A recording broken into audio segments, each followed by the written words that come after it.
참 예수님, 무더운 날씨에 잘들 지내고 계신가요? 지난번에 이어서 하루 10분을 하느님과 함께 하는 것에 대한 2부에 대한 내용을 말씀드리도록 하겠습니다. 제가 지금 로비에서 촬영하고 있기 때문에 지금 많은 인파들이 저를 지켜보고 있기 때문에 조금 떨리긴 하지만 그래도 편안한 마음으로 하고요. 또 이렇게 약간 소음이 있죠?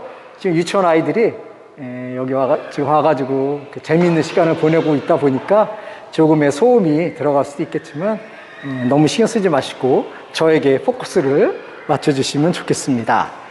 그래서 지난주에 이제 양심 성찰보다는 의식 성찰에 포커스를 맞추라고 제가 말씀을 드렸죠. 그런데 의식 성찰에 포커스를 맞춘다는 것은 이제 다른 말로 표현하면 하느님의 현존 의식에 대한 것을 강화시키는 거죠. 우리는 논리적으로, 이론적으로 하느님은 살아계신 분이다라는 이야기를 많이 하고 있습니다. 그런데 실제로 하느님이 살아계시다는 것을 우리가 살면서 어떻게 체험하고 느낄 수 있을까 하는 것이 우리들에게 늘 중요한 관건이기도 하죠.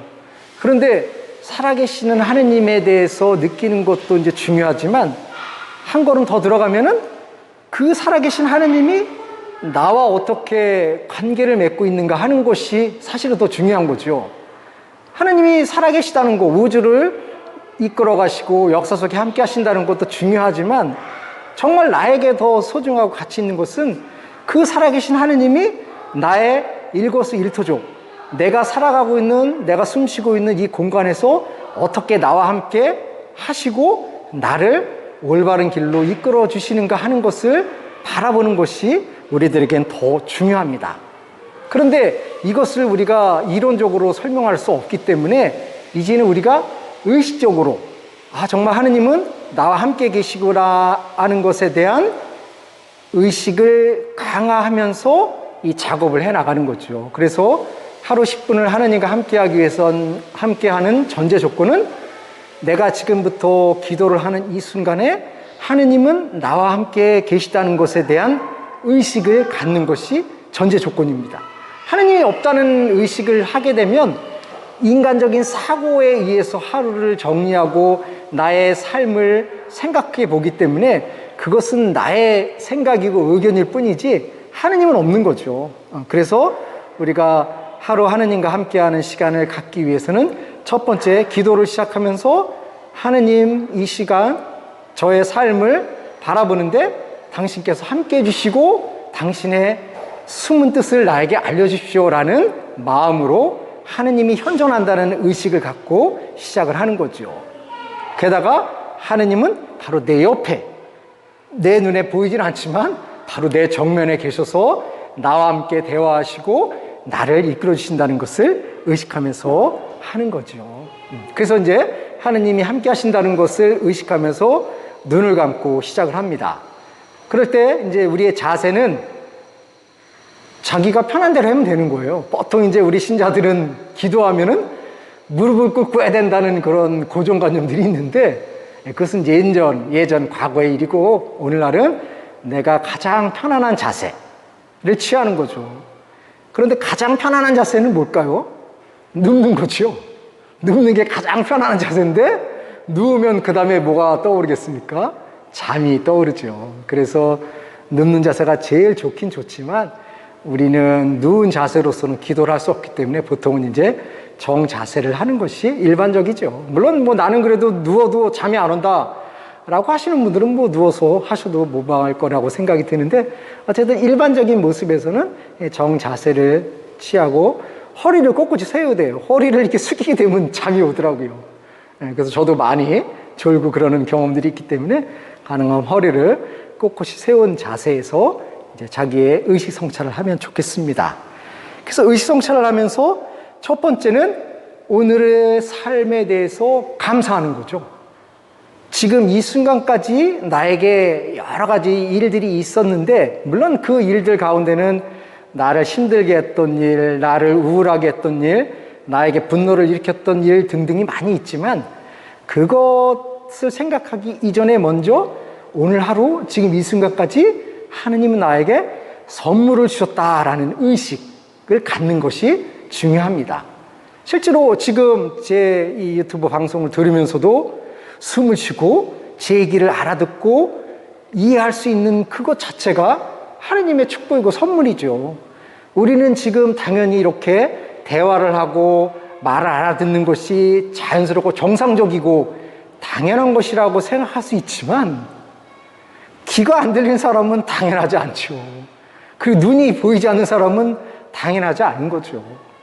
그리고 우리는 하루 세 끼를 먹을 수 있는 여유가 있으니까 배가 하나도 안 고프지만 배가 고픈 사람 입장에서는 지금 이 말이 들어오겠습니까? 아무리 좋은 얘기를 듣는다 하더라도 예수님의 복음을 듣는다 하더라도 점심을 못 먹고 아침을 못 먹고 저녁을 못 먹은 사람 입장에서는 그런 것이 소용이 없는 거죠. 그래서 지금 우리가 이 순간 이 유튜브 방송을 통해서 하느님을 생각할 수 있다는 것 자체가 하느님의 선물이라는 것을 의식하고, 그래서 구체적으로 들어가면 내가 아침에 눈을 떠서 지금 이 순간까지 나에게 선물로 다가온 것이 무엇인가 하는 것을 잠깐 성찰해 보는 것이 필요합니다. 저 같은 경우에 오늘 하루를 잠깐 생각해 보면 아침에 내가 눈을 뜰 수 있을 거라는 확신은 없었는데 눈이 떴어요. 사실 우리가 저녁에 잠을 자면서 나는 반드시 내일 아침에 눈을 뜨고 또 내일 하루를 살아갈 수 있을 것이다 라고 자신 있게 주장할 수 있는 사람은 아무도 없죠. 그렇기 때문에 아침에 눈을 뜨고 하루를 시작할 수 있었던 자체가 감사의 마음을 갖게 하는 것이고, 또 아침도 먹고 또 건강하게 여러분들을 위해서 이렇게 유튜브 방송을 준비하고 있었다는 것 자체도 저에게는 감사의 일이라는 생각이 듭니다. 그래서 여러분들 각자도 하루를 생각해 보면 감사할 게 되게 많죠. 우리가 당연한 거, 일상화됐기 때문에 그것이 뭐 특별한 의미가 없다고 생각을 하는데 세상에 당연한 건 아무도 없습니다. 모든 것이 특별한 것이고 모든 것이 가치가 있는 거죠. 왜냐하면 실제로 우리 주변에도 갑자기 죽는 사람들 있잖아요. 그런 사람들은 내일 살아간다는 거, 오늘을 살아간다는 게 당연한 게 아니죠. 그렇기 때문에 당연한 것은 없고 모든 것은 감사의 것이다라는 것을 의식하면서 우리가 이 시간을 보내게 되는 거죠. 그래서 이제 감사의 마음을 갖고 여러 가지 감사할 것들을 하나님께 감사를 드린 다음에 이제 조금 더 구체적으로 들어가서 이제는 그러한 감사들과 더불어서 나의 감정이 어떻게 움직여 나갔는가 하는 것을 이제 바라보는 작업을 하게 되는 거죠. 그래서 쉽게 표현하면 이제 우리가 삶에서 희노애락을 느낀다고 하잖아요. 기쁨도 있고 즐거움도 있고 어려움도 있고 불쾌함도 있고 등등 여러 가지 그런 감정들이 있는데, 그런 감정들에 대한 나의 내면의 흐름과 변화를 자각하는 거죠. 우리는 기쁨이 있으면서도 그 기쁨을 모르는 경우도 있죠. 슬픔이 있으면서도 슬픔을 모르는 경우도 있어요. 예를 들어서 어떤 사람이 길을 지나가는데 모르는 사람한테 욕을 들었다.